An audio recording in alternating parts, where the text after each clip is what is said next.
What is up, podheads? Back with another episode of the Potty Slay podcast. My name's Tony. I'm joined, as always, by Nate. What's up, dude? Good to see you. I can't be doing bad because we're introing another phenomenal conversation. This time with another repeat guest. We had Nick Wheeler of the All American Rejects back, and a lot has changed. A lot has happened since we first had him on in August of 2021 on episode 75. So there's a lot of episodes back there between now and then, and it was just phenomenal.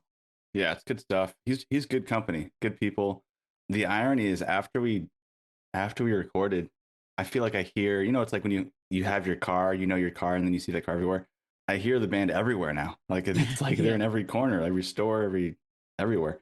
Phenomenal band, phenomenal guy, great conversation, and just a good hang, man. It's always a pleasure to talk to anyone on this podcast about music, but there's something about Wheeler that's just very genuine. He's just ready to kick it with us, and I'd always love that. And the introspection on everything that we discussed was just nothing but nerdery. I know, it's the best part about doing this, especially when you get to have a repeat guest back on and somebody that you have a little bit of rapport with. And we've said that a few times this year because we've had a lot of those, but to be able to talk with somebody like Nick in a band that, we grew up with and is just still crushing it. They're doing their thing on their own now. They're, self-produced record that just came out, Sandbox, on May 15th. If you haven't spun it yet, go listen to it. It's great. They're doing the house party tour, which they did last year and it went viral, playing backyards, playing bowling alleys, playing barns all over the country. And they're doing it again this summer. Go to housepartytour.com to summon the rejects, which I think is hysterical that it says summon the rejects. I'm like, yes, I love that. That's such a funny nerd thing to put out there. And we had to get the lowdown on all of it. The getting back together to write new music. I mean, they were always kind of together, he tells us, but they hadn't really done the let's write a record in a while. So 14 years between releases, new records out, and they're playing shows and they're not really sure where. I mean, they've got some stuff lined up, but they've got other stuff that's just like gonna happen. Just pretty cool. I mean, that part, you'll hear it, but there's such a unique part of the conversation that is where I zeroed in on that specifically. Like, wow, like you don't have a plan, or you do have a plan, but it's kind of just straight up DIY. And in 2026, that's pretty unheard of. So cool stuff. On a band at their level too, right? I mean, exactly. It's the logistics of touring for them is probably pretty wild to begin with. Having kind of gotten back into the swing of things in 2023 with the Wet Hot American Summer Tour there, and now they're doing the house party thing. And I mean, that's right up our alley. We love stuff like that. So to get the backstory on all that stuff, to hear about how they put together the record and being the Rejects.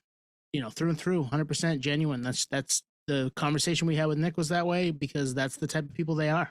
Yeah, exactly. I appreciate all that. I think it's rad. I would love to be in their position if I was in a band to have no strings attached and be pretty much a free agent and do whatever the hell you wanted. And we get into that and how they're able to accomplish it because it's tough. It goes against the grain, and in an industry where you're basically, I don't want to say you're burning bridges by doing what they're doing, but they're stepping away from a model that has basically backed them up, and they can do it on their own in a way that is not distasteful in any way. If anything, it's just fucking dope. Like for the fan and for the band alike, I think everyone wins. So we're going to get into that right now. Yeah, let's do it. Nick Wheeler, All American Rejects, back on the Potty Slay podcast. All right, we are back with Nick Wheeler from the All American Rejects. Nick, hello.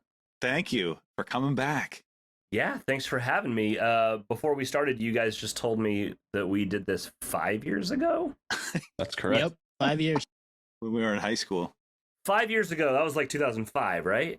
It feels like it. Yeah. That's the way my brain works. Yeah. No, 5 years ago does feel like 2015. I will say that.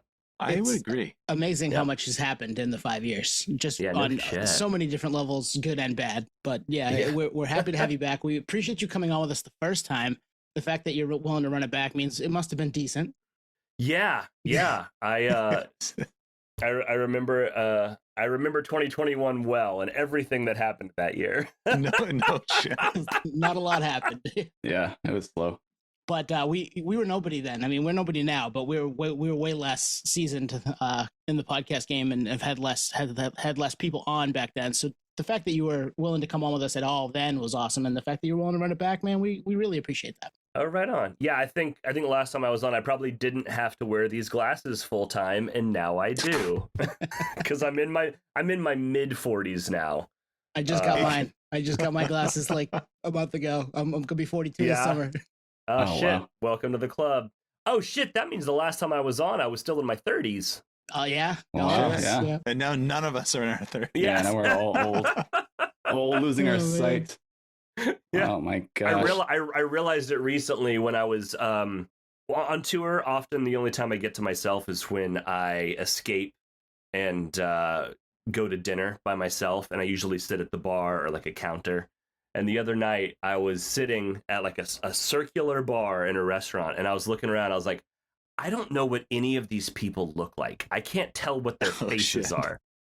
So yeah, I bit the bullet and got some permanence here. I've been there. That's been me for the last year plus, and finally I was like, all right, I'm going to the doctor. I gotta do it. I haven't worn them. The only one in my family that doesn't wear them. I've held out shit. long enough. It's time. I actually Oh, shit. failed my eye test at DMV, and they had Me me go to too. oh, really? So I had to Yeah. go, this is like maybe 4 weeks ago, and then I was like, oh man, I am getting old. And then they sent me to like a privatized place to get it checked, or like an eye doctor. And no, they're like, no, you passed with flying colors. I'm like, and I was kind of bummed, dude. I kind of wanted glasses. I was like, I'm a You look like nerd. Like I want intellect. to be a true nerd. Like, come on, Like man. Nick looks very intellectual right now. Yeah. Well, he- that's because I've got the thick, chunky plastic glasses. That's Yeah. what you do Oh, the when reverse you're Cuomo. when you're older and you have to wear glasses. You get like bright, colorful, thick, chunky plastic, right? That's how you stay young. you Love know, Yeah. I was actually just remembering, and it's weird. Like I remember really specific stuff, and then I can't remember shit. But I do remember when I think we DM'd you 5 years ago, Okay. and I think you were in that like crop of guests where it was like we were punching above our weight, and we were getting a lot of no answers, or people don't even see the DM. And when you said yes, I'm telling you, it was like kids on Christmas. It was We were grown stoked. men on Christmas. Oh, So shit. thank you. Yeah. My pleasure. Grown men Thanks without for glasses. thanks for having me back. I appreciate it, you guys. So Nick, since we're catching up, long time no see. This is how crazy time flies. So I was actually in Southern California when you were in Nashville, and now I'm back in Maine with these guys. And are you in LA now? West Coast, yeah. West Coast, somewhere in on the Yeah. West Coast, right on. And when you were in Nashville, you were producing. You're still doing that too, I take it? I am, although I've been busy producing my own band for the last couple of years, Nice.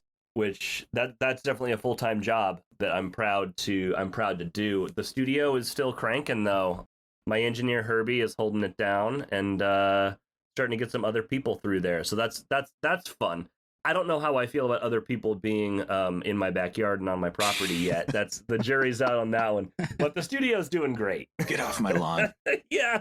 So the studio's still active in Nashville? It is, and Nice. I recorded a lot of our new record Sandbox there. At least I recorded all of my stuff there. Tyson came through to do the title song Sandbox. Chris and Mike both came through a little bit, but for the most part, we did the record remotely and in each of our creative spaces. But yeah, I used the crap out of that studio for this. It was a blessing. After all the years of working and building and putting that thing together, I finally got some real use out of it. Nice. That's awesome. Yeah. So when we talked to you back in 21, that was kind of quiet, right? The reject stuff was pretty Yeah. quiet. So when did those conversations start? Like, let's make new music. Let's get back out there and play shows, and we can talk about the backyard shows here in a minute. But yeah, when did that all Yeah, start? I mean, shit. If we haven't talked for 5 years, a lot's happened. Oh, sorry. The dogs are on one right now. So if you hear always the get pets. squeaking and the wrestling, We always get they, pets. We love it. I was just on another Zoom earlier, and they were fucking passed out on the couch, and now they're on their second wind here. Just like the internet connection. Yeah. Yeah, totally. But yeah, man, 5 years, a lot's happened. In 20, well, I guess, yeah, last time we spoke, I was probably like full-time gung-ho studio guy, which is something that I've always enjoyed. It's been my favorite part of the process has been being in the studio and actually making the thing. We've gotten to work with a lot of great engineers and producers over the years, and I've learned a lot from them. And I think probably last time we spoke, I was probably in school, but I did go back to school over COVID to just kind of fill in the gaps and learn, exactly what all those buttons and knobs do. So that was a lot of fun, and I loved pouring myself into that. And through that, I had an opportunity to build my own studio, which I did. I'd always had, a makeshift bedroom studio, and I finally outgrew that. So that's probably where I was last time we spoke, was just really pouring myself into production and passion projects with other bands and artists that weren't mine, which, I always looked up to those guys that we worked with and wanted to try to be one of those guys for younger artists.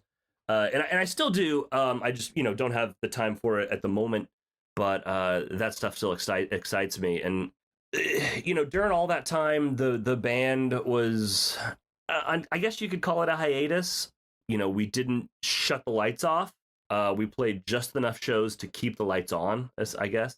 We did a opening slot for a couple tours here and there. We went out with Blink, I think, in 2016, and with Dashboard shortly after that. But other than that, really, we were just kind of playing shows like Weekend Warrior stuff here and there, like I said, just to kind of pay the bills and keep the lights on. And we were kind of in that place where it was, maybe this is it. Like, maybe this is just gonna keep diminishing, and we're gonna play fewer shows each and every year until until we have to call it quits.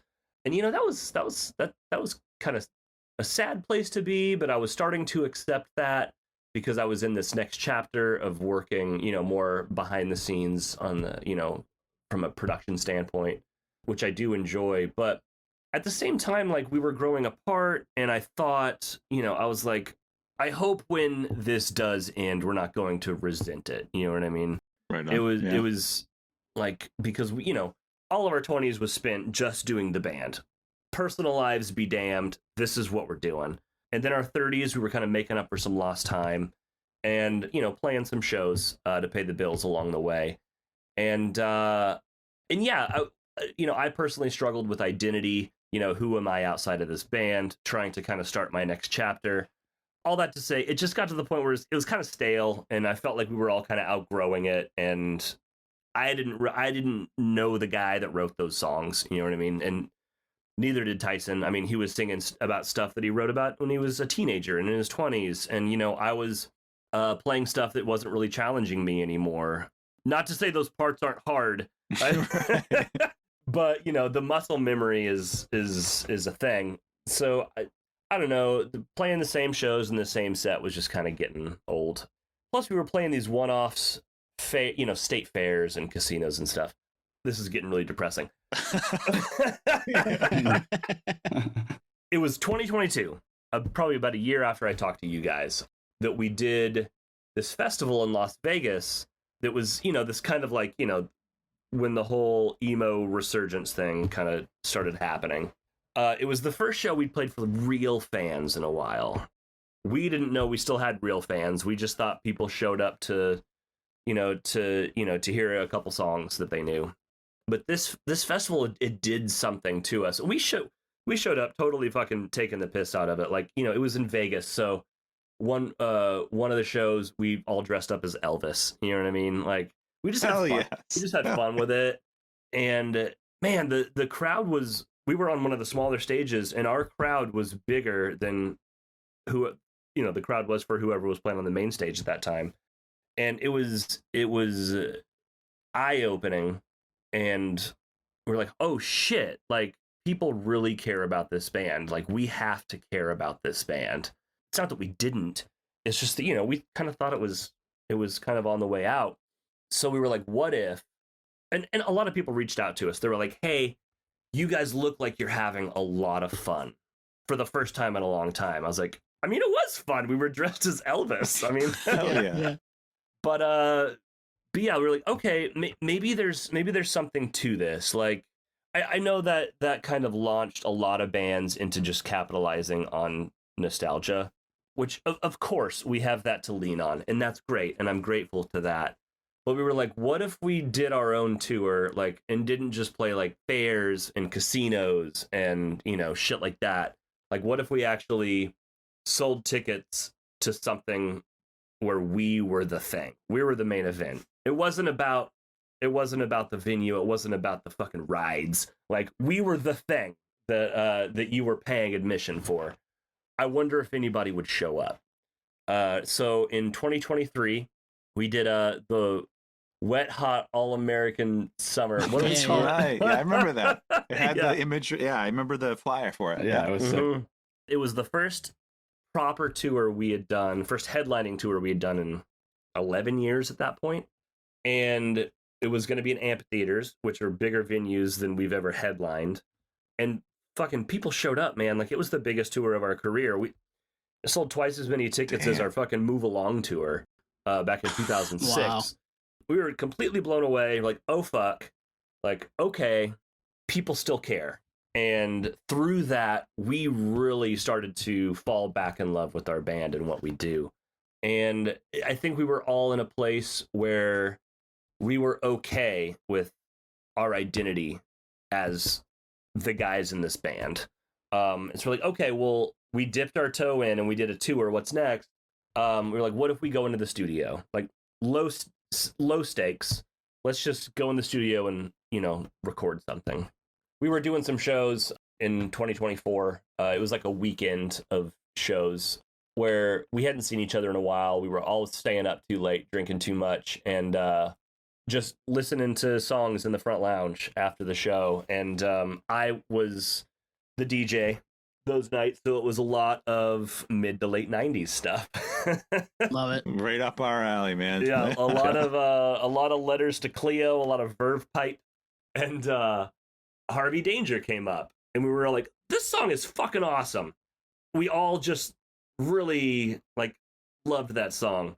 And there were other songs too. Elastica Connection was another song that we all loved when it came on. And we're like, what if we just went into the studio and recorded a cover just to be in the same room making music again? Not on the same stage. We know we can get on the same stage and make music. We can do it for real like we did on that Wet Hot All-American Summer tour, or we can phone it in at the fucking Universal Studios.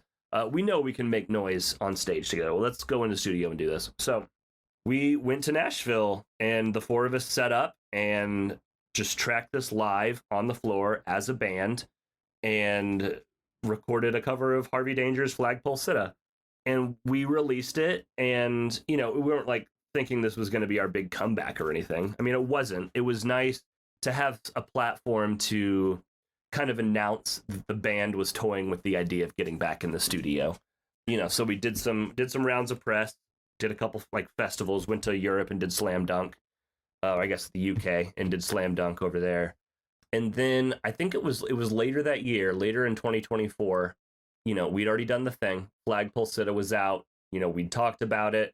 And then we're kind of like where we are now that our record's finally out as of last Friday. It was kind of that same moment about a year and a half ago, I guess almost 2 years now. Tyson and I were on the phone. We're like, okay, it's shit or get off the pot time. What would you think about doing new original music? He had sent me a batch of demos over the summer while we were, you know, flying around. I was going through some shit. I had just lost my dog of 14 years. I was like, I can't handle this right now. I was like, I'll listen to these later. So yeah, a few months go by. I was checking these demos out. I was playing around with them. I was seeing what I could contribute. I was seeing what songs might be there. And there was one in particular that was pretty fleshed out already that he was super proud of. I was really intrigued by.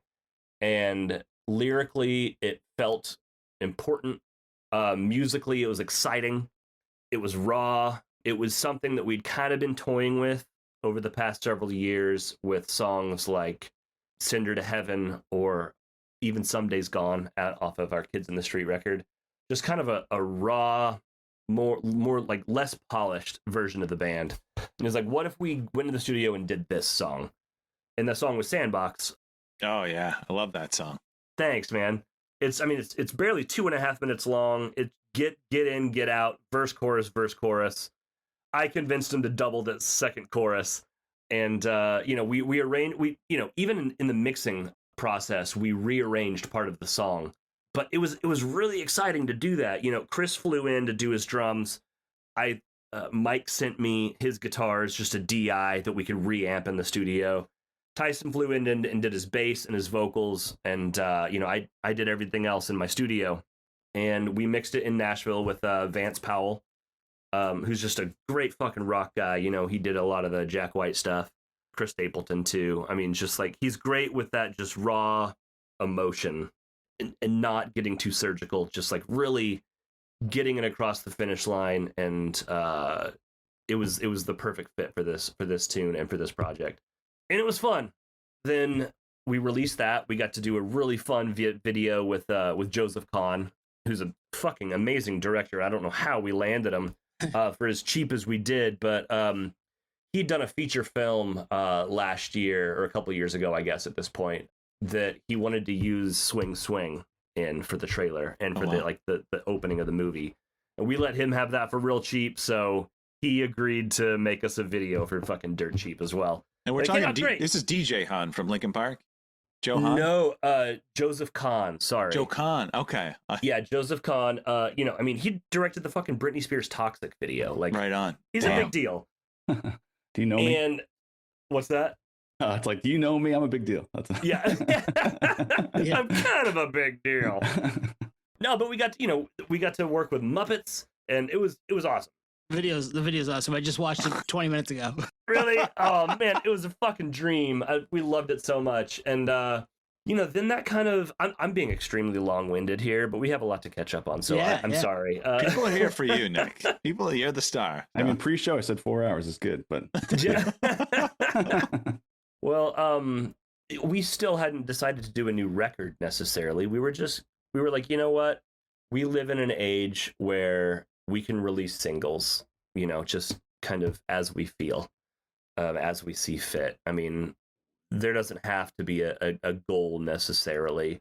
In the past, we'd gone away and we'd written 20, 30 songs until somebody at a record label said, okay, there's enough here.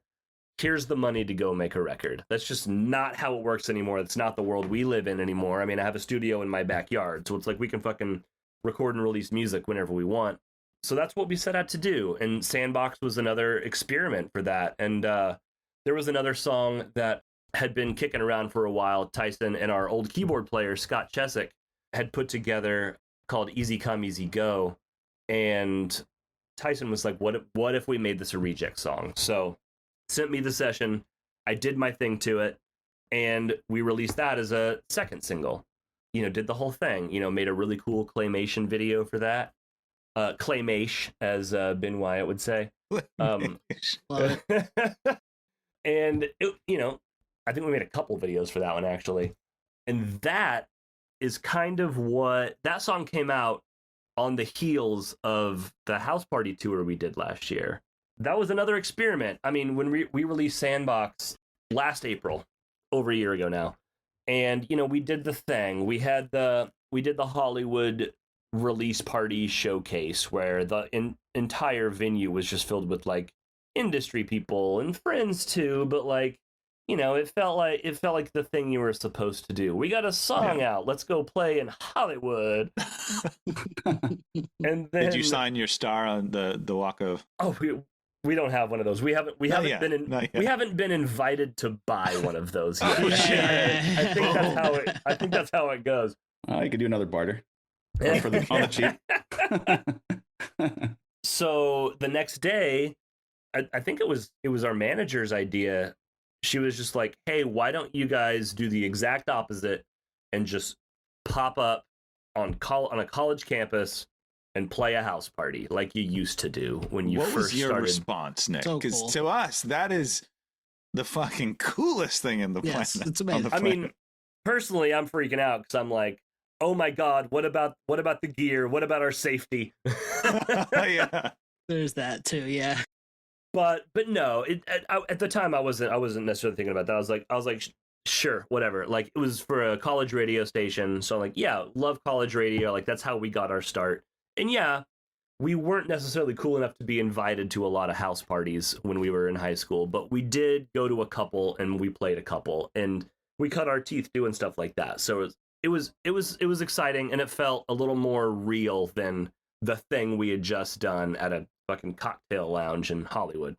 So we got it on film, our reaction to it. And we were all like, holy shit, like that was pretty cool. Like, I haven't seen fans up that close in a really long time. And kids weren't holding up their phones. They were crowd surfing, and it was a genuine experience. It was a genuinely collective experience. It was communal. I think a lot of kids at that house party had never been to something like that or gotten to experience something like that. You know, all they know about these is what they saw in Can't Hardly Wait, and they didn't even know if that shit happened in real life or if it was just in the movies. What was that band name? What was Love Burger? Yeah. Love Burger. Yeah. Oh man, that's sick. I knew Tone would know. Yeah. They got it too. But yeah, it was super special. And then, you know, we went home and we started working on the next song I was speaking about, Easy Come, Easy Go. Got that dialed in. We were set to release that. And around that time, you know, Megan, our manager, and Tyson called me and they were like, hey, what if, you know, to help promote this song, what if we did more of these house parties? And I was like, yeah, going into strangers' houses every day. Sounds like a lot of variables and a lot of it sounds stressful, but okay, yeah, sure, let's do it. So we went and we did this corporate show in Cincinnati or something that helped pay for it. You know, because touring is fucking expensive, especially now. But you know, last year it was really fucking expensive to go on tour as an independent band, and so you know, and I think that's why, you know, a lot of artists don't tour. They just sit at home and make content because it's fucking expensive, and you got to sell tickets, you got to sell merch, all that stuff. But we weren't setting out to do that. We were setting out to, you know, just promote some new music and have some fun and do, you know, kind of disrupt the concert space a little bit, I guess, if you will. So we went out, we played a corporate show like we had been doing for the last 10 years to help pay for it. You know, I think we made 50 grand off of it, and it funded 2 weeks of our band and our crew living out of a bus, driving around the country, literally not knowing where we were going next. And oh shit, that's wild. Trying to find venues 24 hours in advance. Yeah, that's wild. It was as chaotic as it seemed online. There were days where we would show up and the venue we had chosen was clearly unsafe or underpowered or just not going to work logistically. And one day we even had to pivot from a dude's basement to a bowling alley. And it was that night that there's so many people showed up that we had to do 2 shows. It became this just like cultural moment where thousands of people, sometimes more people than would show up to a normal concert of ours, would drive for hours, you know, with barely a few hours notice even, and show up and wait in the rain and to just have this experience, you know. And this is before like went viral and stuff. Like, people weren't just trying to see the spectacle. Like, they wanted to be a part of something and have this experience. And it was that night in the bowling alley that Tyson ended up going on this like diatribe about Ticketmaster and stuff, and it took on this whole new meaning. Good man. Yeah, I knew I liked Tyson. Yeah. Yeah. You know, we weren't setting out to. It wasn't a crusade. We weren't trying to create content. We were just trying to promote some new music, you know. In a different kind of way, in a way that was exciting to us and scary to us, and, you know, didn't just feel like, all right, now it's summertime, let's go play the amphitheaters again. So yeah, it did something. People were talking about it. It was something that just became bigger than us and bigger than our band, and it was a really cool moment. And that, along with working on the song with Tyson and Scott, kind of snowballed into, hey, let's the three of us get on a Zoom and work on another song, like all three of us together at the same time. And so we did that, and a song called I think the next one was Eggshell Tap Dancer, which is another song on the record. And it was fucking awesome. We all got to contribute and create in our own spaces and come together, every few days to kind of piece it together and talk about it more. And then we were off, and we all had our assignments, and we went off and we did our thing. And it was a really cool experience. And then we released that song. Then we did another song, Search Party. Was maybe I got those reversed. I forget the order exactly. It's been over a year now, but we just kind of started cranking out these songs, three of us, and releasing them as we did. We would release one song while we were literally in the studio working on the next song. And it was probably around the time that the fourth or fifth single came out, that we were like, I think this is heading towards being an album, like a full body of work. And we were like, I mean, yeah, like that's, at this point, that's not scary. Like, we're fucking cruising. We've got this method down. The three of us, like, we're working well together. Let's keep it going. So we did. And through, I mean, shit, we were tracking and recording this album until probably March of this year, like 2 months ago. Damn. Wow. That's crazy. Yeah. The last song we worked on, a song called Lemonade. We were literally, I was here in San Diego tracking some guitar. Tyson was re-singing vocals on a song called King Kong. This was all like 2 months ago, before, we had a release date. We were hoping we were going to make it. Nick, I'll tell you this. We have had a ton of conversations, and I love this one because we don't even have to ask the questions. You're answering all the questions that we have. This is money. You hit that one. You hit that one. This is amazing. I'm just enjoying this ride. Yeah. Hell yeah. That's just because I'm on like I've had like 30 ounces of fucking cheers. Just straight up pour over coffee mainlined here. This is amazing. I love this combo. Yeah, I'm not shutting up. I'm sorry. No, we love it. No, that was keep going. Okay. Well, I mean, this was one of those things. Of course, our manager wanted us to get a record out as soon as possible after the success of the house parties last year. Actually, even after the success of the 2023 Wet Hot tour we did. We were like, it'll come out when we're ready for it to come out. She was like, she was throwing out release dates. I was like, you can set a release date. We may or may not make it. Yeah. But it kind of, like I said, there was a shit or get off the pot moment where we were like, all right, let's set this date, May 15th. It's right around graduation. We'll go and we'll do a 1-year anniversary of these house parties.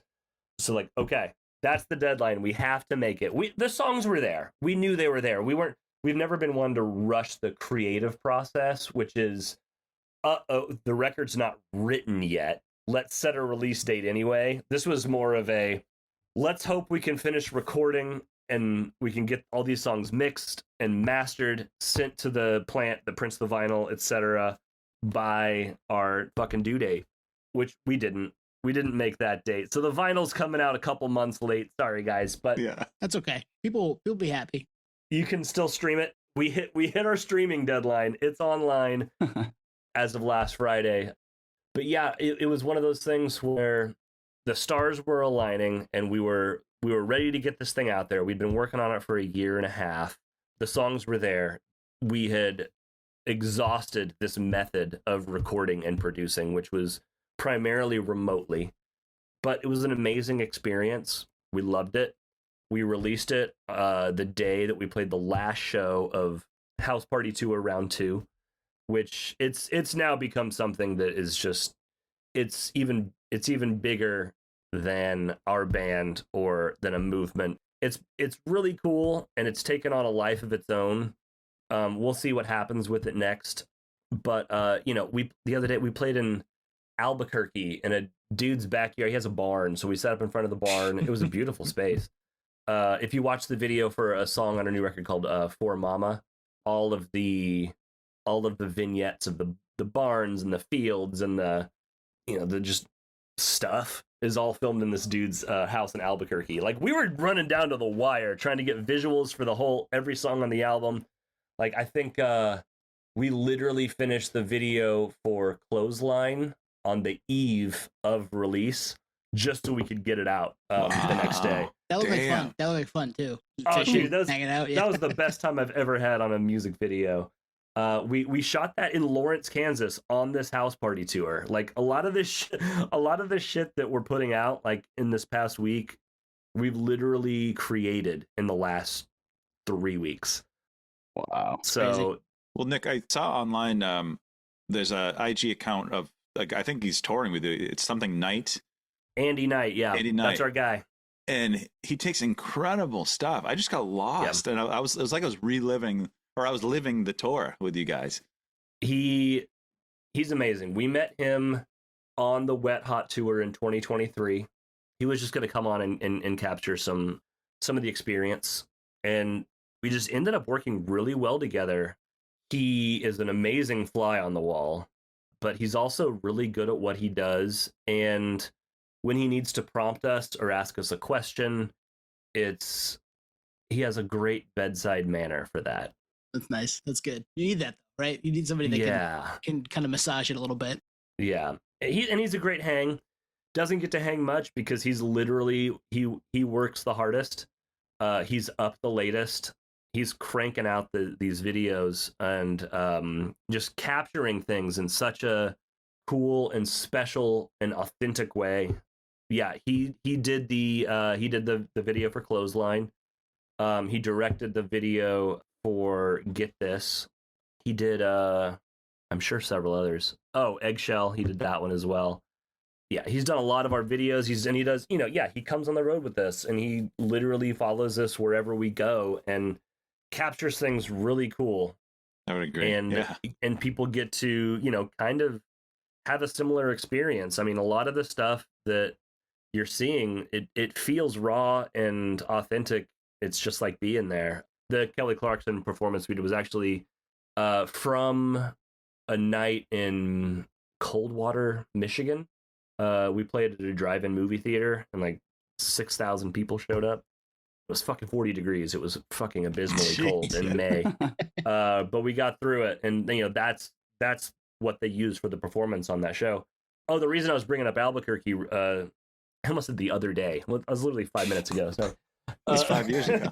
You've been all over, man. That's okay.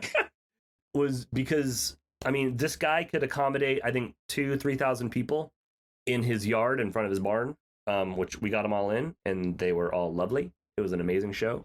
But there were twice that many people outside of his gate that couldn't get in. Oh, man. And that got a little rowdy.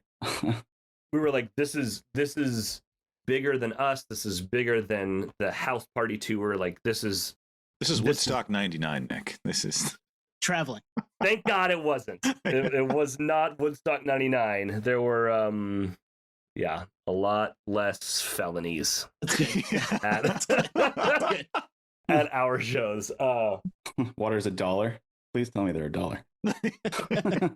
Water was free. Oh, there you go. As much as we could hand out. I mean, tickets last year were $5, and they all went to the venues. The people who put on the show, whether it was an individual or a bowling alley. This year was the same thing. And then there was also a charity aspect as well. We didn't keep any of the door money. The only money we made on this whole tour was from selling T-shirts, just like the old days. You just hope you sell enough T-shirts to make it to the next gig. But yeah, I got home 3 days ago. I'm running on adrenaline and coffee, and I am trying to just come back down to earth and be home and be present and reflect on the last fucking 3 years, I guess. Yeah, crazy 3 years, just all over the place. I'll shut up now. You guys take over. This is perfect. This is exactly what we were hoping for to hear. I was gonna say, I'm happy that decompression means talking to us for everything that you were just talking about. Like, how we need to relax and talk about it all for. Yeah. Actually, the call I was on earlier was my teletherapy. So yeah, sometimes you don't get to reflect and realize what all is going on or what all you've done until you can say it out loud. That's why I talk to the dogs so much. Yeah. Yes, can relate. I'm going through a ton of like memorabilia right now, so I'm just like posting shit on my socials, like, oh, I forgot about this shit, and sometimes it's just getting it out there and talking about it, and it's like, all right, cool, life's good. I bet a lot of it is ticket stubs that say like $20 and $30 on it. Huh? Oh, dude, Yes. you nailed Yes. it on the Yeah. head. I posted a Third Eye Blind ticket stub today in Times Square. You think that'd be expensive? $30 on the money. Holy shit! Yeah, from 2008, but still. Okay. Yeah. Shit, that would have been before Ursa Major. Yep. That was before their like big comeback. Yeah. Mhm. Yeah. Yeah. So, shit, that would have been a cool show to see. Yeah, that I remember posting something fairly recently. I think the Nine Inch Nails stuff from '05, and I think the tickets were Fuck. like $40, $45 at the Orpheum in Was Boston. that like the Year tour. Bite the Hand That Feeds that Yep. era? Yeah. Okay. Yeah, with just Teeth. after With Teeth came out, we saw the two Okay. shows in Boston at the Orpheum, which is too small for Nails, but at the time was them coming back into the touring aspect of things, and went to both nights, stayed in Boston, fairly Fuck. cheap trip, even though I was in college and had no money, but I couldn't do that today over the money that we spent No. back then. Not at all. Nine Inch Nails is still on my bucket list of bands to see. I've never seen them, but man, those first two records were seminal to me. Yep, amazing live. Just Yeah. the care put into it. I mean, I haven't seen Nails in a while, but I think 4 or 5 times I saw them in the mid to late 2000s were just amazing, just absolutely amazing shows. And that's another thing. I think we've kind of always wanted to make the show an experience, and I think what that used to mean, or I guess growing up, I would for $20 I got to go see the Melancholy tour or the Load tour, where the fucking Wow. whole stage caught on fire and collapsed, and it's just this spectacle. And those are the shows we grew up going to and could afford to go to, because those tickets were they're less than $50 always. Like, so when we started touring and being able to do bigger venues, we wanted to put on the biggest show that we could. And it's to the point now where I thought that's what people expected, and I think they just want access, and they just want an experience, I not would agree. the experience. I mean, at this point, I feel like clearly, and I think we've proven it these last 2 years, that people would rather pay $10, see us play for 45 minutes in a backyard, and just have this communal moment, rather than pay several $100s to go to whatever Enormo Dome their local basketball team plays in, deal with parking and metal detectors, and bring in their clear backpacks to basically look at something that's just so, I don't know, they're just looking at it through their phone anyway. Like, I don't know. I still love going to big shows. I love seeing production. I still geek out on that stuff, but I think what's missing is the connection. And I think when the production gets so big, and when people feel so obligated to just watch it through their phone, so that they can either prove they were there, or two, maybe watch it later and not feel the same thing that they Right. would have felt had they been more present. I don't know. True. I feel like what we're seeing is people will go to a lot more trouble to have a more authentic experience, and that was really, really cool and humbling to be a part of, because a lot of the times, like I said, we feel pressured to put on a big show, or put on a show, you know what I mean, be these like showmen, especially Tyson as the front man. But man, just to fucking set your shit up on a concrete pad in a backyard and just fucking play the songs for 45 minutes or an hour, like, I mean, sometimes that's all you need. And Yeah. that prompted these people to experience the show in a different way.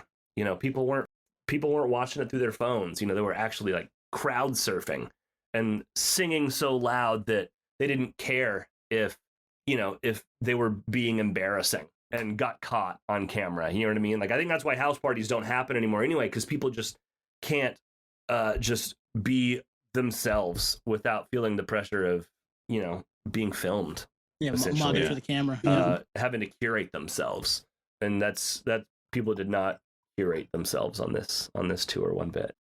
No, I think what you guys were going for, you nailed, because I think a lot of, and I mean this, a lot of bands, they might do something that has, a callback to the past, and it's very performative. Mm-hmm. No, I can tell you with 100% certainty, none of this feels nostalgia or cash grab. One, it's not, but it feels just back to basics, and it's just what it is. And for a lot of people that are experiencing these live shows, they never experienced it back then. So it's not like a callback to an old feeling. It's kind of unprecedented.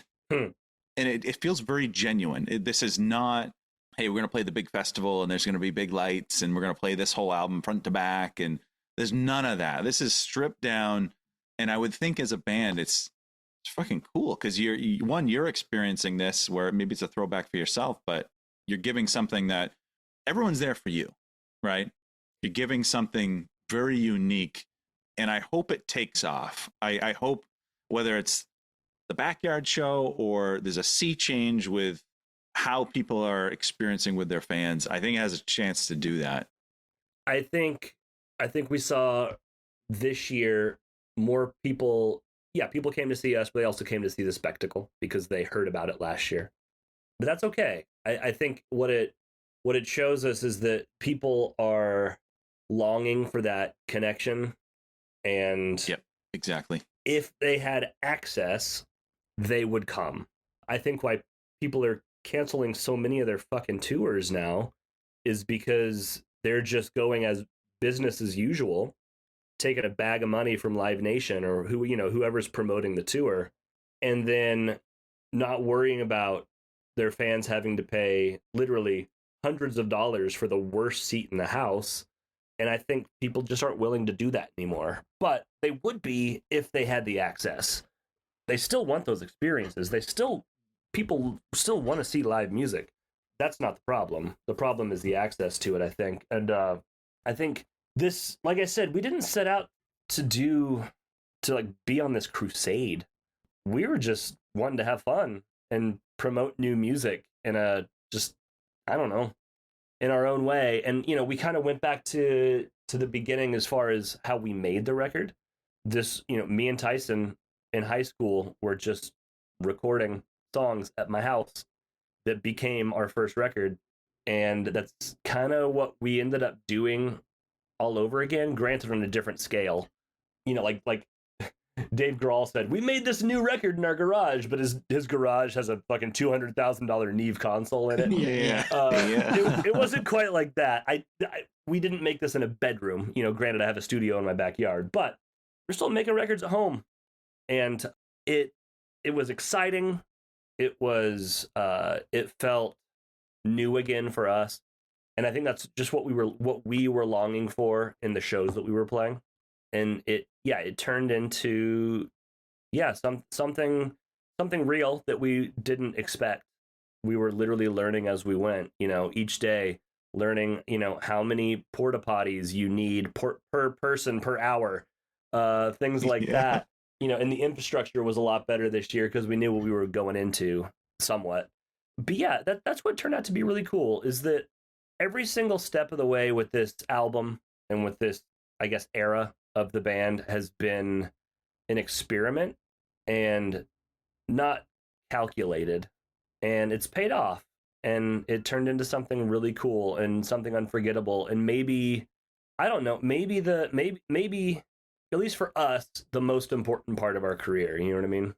I think it comes through. I think in watching the rollout of the record, the shows, just kind of the whole vibe, it doesn't feel like you sat in a lab and tried to figure out how do we make this comeback happen? How do we get as many people in? No, we're just going to kind of do this thing and see how it goes, and then do this next thing and see how it goes, and then write some songs and see how they go, and have fun while we're doing it, instead of be worried about the bottom line and all the people showing up to the amphitheater or any of that shit. So it comes through. I mean, we've always set out to do that. Every record we've made, we've tried to challenge ourselves musically. We've tried to challenge our fans by doing something different. We've always worked with a different producer on every record. I guess we're still keeping that up by producing this one ourselves. But, you know, I think on paper, the calculated way to do it was like, okay, well, let's deconstruct Dirty Little Secret or Gives You Hell, and let's put it back together in a different way that is new but familiar at the same time. You know, we toyed with the idea of going back to a label with this record. Like, we got to the point where it's like, we're putting a lot of ourselves into this and we want to get the most in return. You know, last year, especially with the House Party tour, you know, some labels reached out. We had some conversations, and it kind of felt like they all wanted us to go work with their producers or their writers, and they just kind of wanted to plug us into their system. And we kind of had our own thing going on at that point. Like, we had momentum with how we were creating the record. And honestly, it kind of felt like if we were to partner with a major label, we would put our momentum on pause and just kind of go back to the drawing board until they were ready. And no, it's like, the time is now. We're in our 40s and we're all excited. Like, you can't stop this train. Like, you're in a rare pocket, Nick, right now as a band, where you have this massive, we'll call it foundation, right? But you're also free agents, and you know, there was a time where you were away, and now you're back doing it on your own terms. I think a lot of bands would take a different path, and I think the results would be very different. I think so too. I mean, I think, yes, we could have been like, oh, cool, a record deal.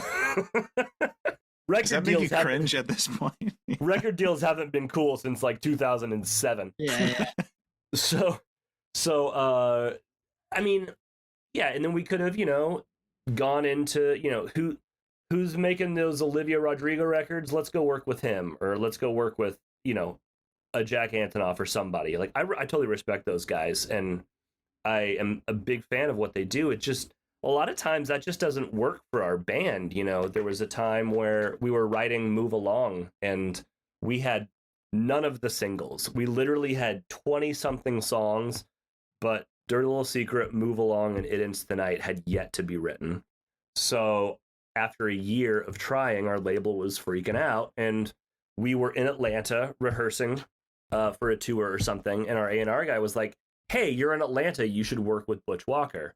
Huge Butch Walker fan, always have been. Huge Marvelous 3 fan, all the stuff he produces, I'm always paying attention, I'm always listening. But I was like, you know, this was like 2004. We're like, no, we don't co-write. Like, we're going to figure this out. And we locked ourselves in a room and finished that fucking record and wrote those 3 singles in the 11th hour. And I think that worked out. What a murderer's row of songs. But, you know, it was, we've always kind of had that mentality, I guess. So I think when it came to, oh, if we sign with a label, we're not going to get to do this our way. We started doing this our way. Like, why change course? Even if it doesn't work out, we're fine. We'll still be able to play these songs until we choose not to anymore. So yeah, we opted to just fucking finish it out the way we started. Go total DIY. We're paying for the, you know, we paid for the record ourselves. We're paying for these tours ourselves. And yeah, we're having more fun than we've had since 2009. Wow. That's amazing. It really is. It is, absolutely. Yeah. What it's comparable to is, I have a few friends, I guess friends by association, that like have started companies similar to your band, not company, but like a similar parallel would be like starting your own business or company or brand. Mm-hmm. And eventually, if it's your path or you're not, similar to major labels, you get offers. In terms of a brand, you get an exit opportunity. And some of these individuals I've spoken to or worked with or got to know, they're like, you know, I took the exit. At one point, I took the exit. It lost its passion. I was all set. But what I was thinking in the back of my head is, once I do that exit, I can actually do what I want to do again. And that's kind of what you're doing with your band. You're like, oh, we had the major label. We got that pressure, whatever. We still turned down the big producer that I want to work with because I didn't need the I didn't need the cosign. I know a guy at Harvard that can get you in type for free. And that's cool, man. That's cool for the music industry because I think a lot of people would aspire to that, but don't have the freedom. They're still tied into whatever 360 contract, call it. Yeah. They don't have that autonomy yet. But contracts expire. So don't get me wrong. I realize the privilege and the position we're in because we got to have success, in the 2000s. It has afforded us the ability to wait until the timing was right, make a record ourselves, fund it ourselves, do a house party tour round 2. We did have to take a sponsorship for it because it cost 10 times more than it did last year to do it right and to do it safe. Wow. But we spent all that money on the tour. Like we're not making money. So I realize the position that we're in and how fortunate we are to be able to do that.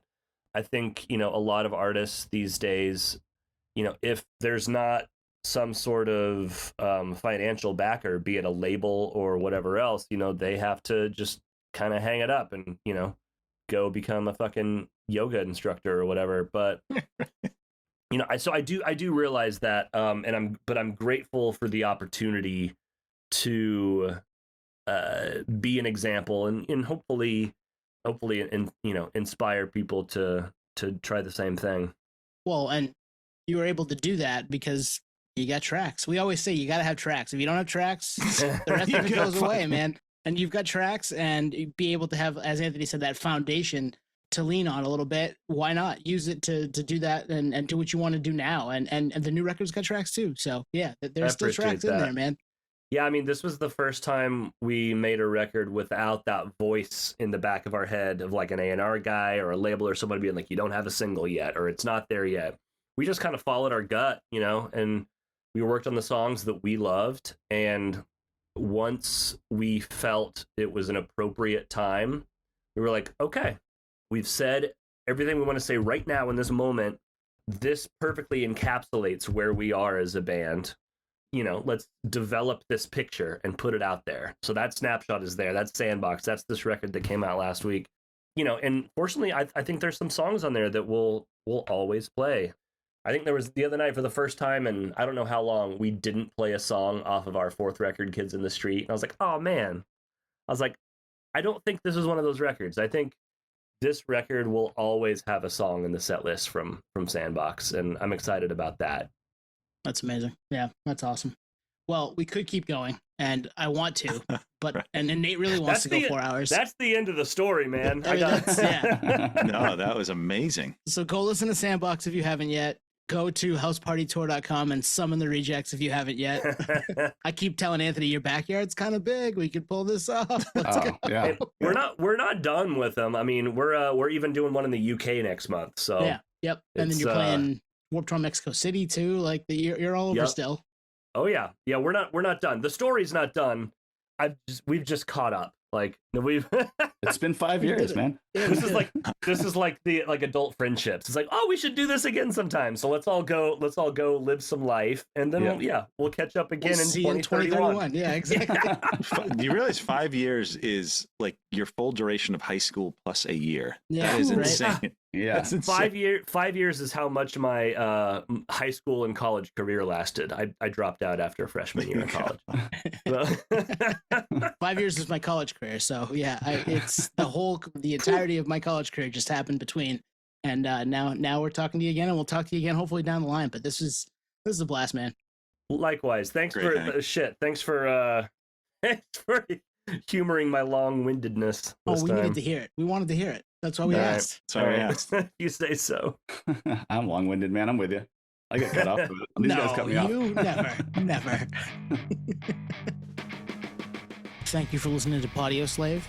We are at Podio Slave on X, Instagram, TikTok, all of the places that you can find us on social media. It's at Podio Slave. We are Podio Slave Podcasts on YouTube. Subscribe to us there. If you want to contact us, hit us up at podioslavepodcast@gmail.com. And hey, if you've got a minute, leave us a review. Tell a friend. We'd really appreciate that. Thank you.